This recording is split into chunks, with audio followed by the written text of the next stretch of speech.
Hello everyone. Here we will discuss about physical properties of metals and non-metals of your chapter 3 standard 10 science. Your chapter 3 is all about metals and non-metals.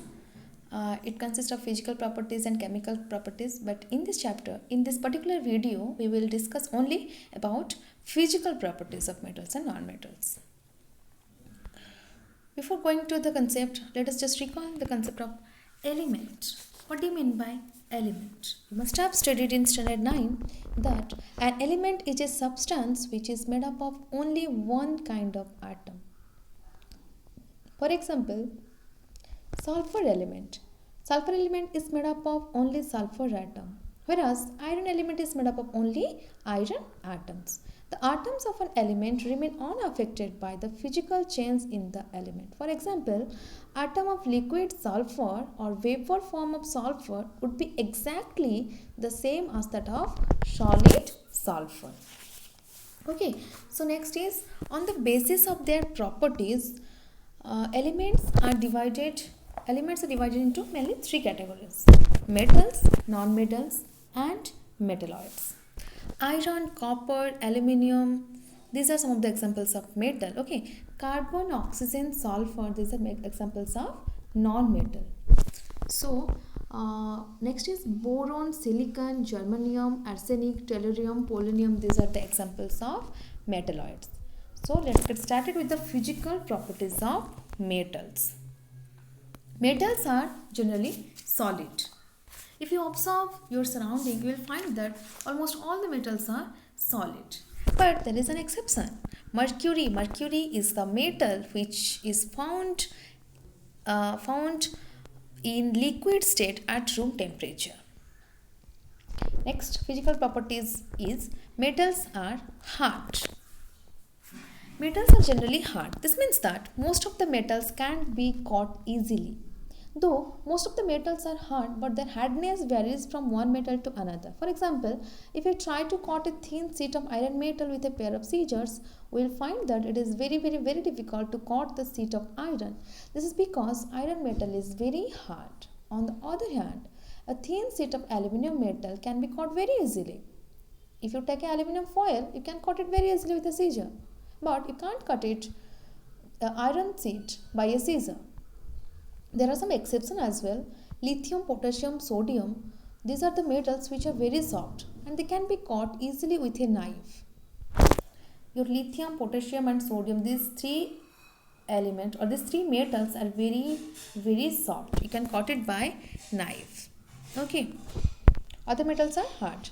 Next important physical property is luster. Metals are lustrous or shiny. That means metals have a shiny appearance. If we observe the freshly cut surfaces of metal, we will find that they have a shiny appearance. This is called what? This is called metallic luster. You see the figure?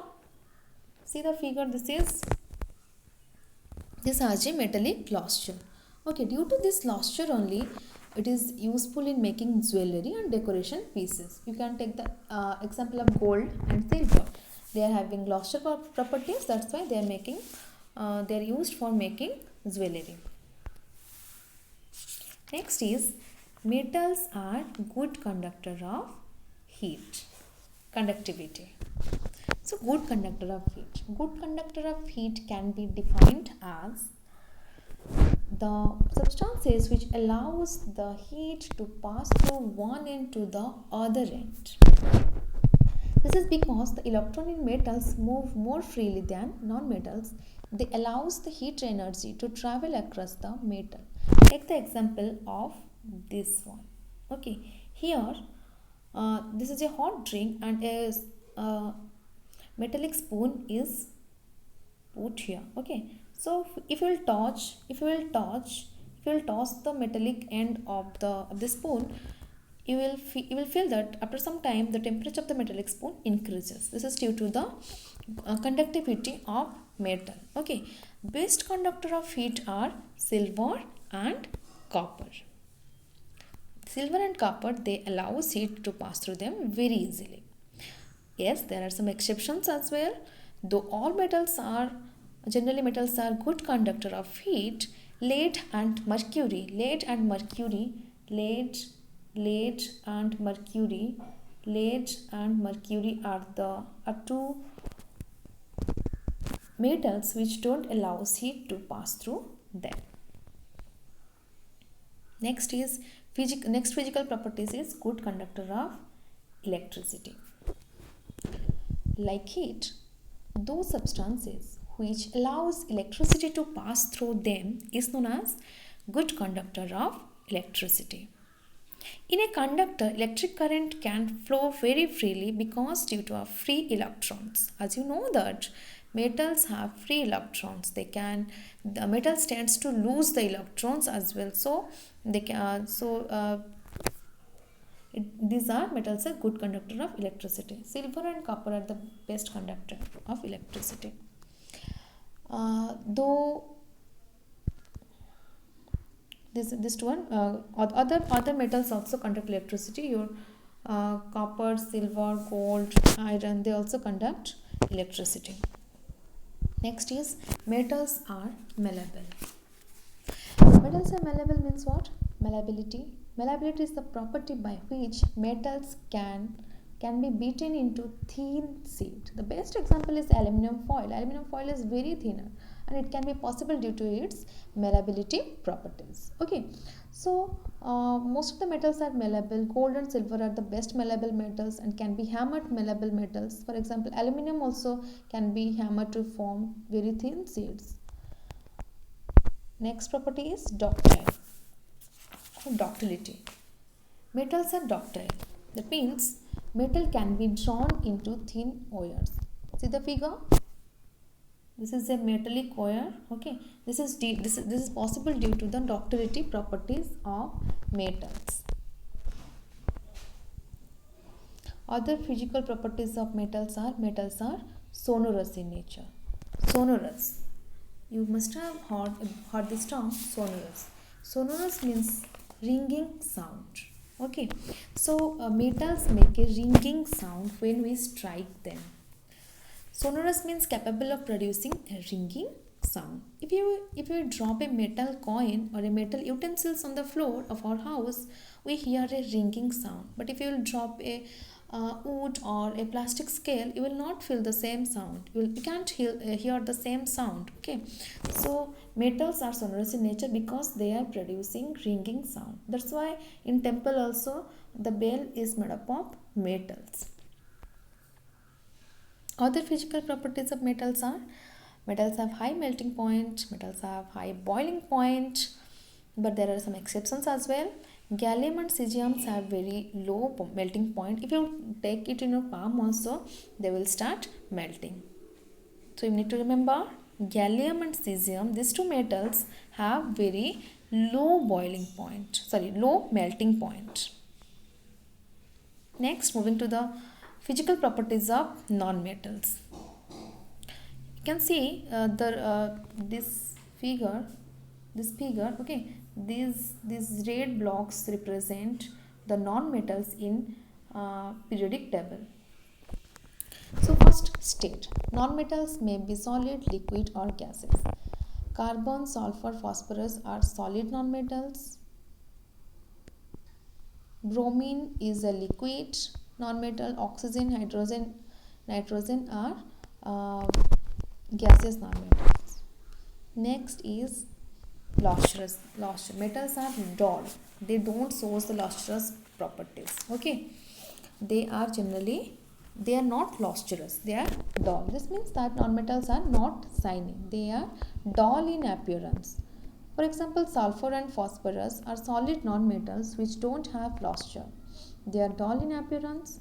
There is, however, one exception, iodine. Iodine is a non-metal, but it shows the properties of lustrous. Okay, it shines like a metal. Next is insulator. Non-metals are not good conductor. They are insulator. Okay, just recall that metals are good conductor of heat and electricity, but non-metals are bad conductor of heat and electricity. Okay, that's why we are using wood wooden spoon or metal. If we cook, then we better to use wooden spoon. Next is that brittleness. Brittle. Okay, so what does it mean, brittle? Non-metals are brittle. If you hammer them, they will break down into pieces. They are soft as well. Okay, so but diamond is the non-metal which is the headed substance on the earth surface. Other than diamond, other non-metals are soft and brittle in nature. Brittle means what? If you will hammer them, they will break into pieces. Okay. Next is other physical properties of non-metals are not malleable, non-metals are not ductile. We can't make wire out of the non-metals. We can't make thin sheets out of non-metals. Okay, and non-metals which are solid and liquid, they have very low melting point. Non-metals which are solid and liquids have very low boiling point. Non-metals are not sonorous. As we already discussed that if you drop a wooden scale or a plastic scale, it will not produce the same sound if you drop a steel scale or a metallic scale. Okay, these are some of the physical properties of non-metals. Moving to the next concept, that is our metalloids. Boron, silicon, germanium, arsenic, selenium, antimony, tellurium, these are the examples of metalloids. Okay, so element classified as metalloids have physical properties of both metals and non-metals. If you observe the periodic table, it is placed in between the metals and non-metals. Some are shiny, some are dull. Okay, they are somewhat malleable and some are ductile, and they can conduct heat and electricity at a lesser level than metal. Like metals, they can't pass heat and electricity, but they can allow us, this to some extent they can allow us heat and electricity to pass through them. It's also very widely used for various fields. Some metalloids are useful in semiconductors, which are used in electronics, your radios, computers, telephones, etc. These are useful because they conduct just the right amount of electricity or heat. They don't conduct very high amount of heat or electricity, or they don't like non-metals. They also don't conduct, they conduct the required amount of heat and electricity for the required purposes. That's why it is used in this field, in this electronics sphere. Okay, so let us sum up whole thing. We discussed in this video the physical properties of metals, non-metals, metalloids, and we discussed there are some exceptions. Some metals which is liquid, that is your mercury. Okay, we discuss some of the exceptions. Next we discuss physical properties of non-metals, okay, and physical properties of metalloids. In the next video we will discuss chemical properties of metals and non-metals. I will come up with a new video very soon. Till then, take care and explore science.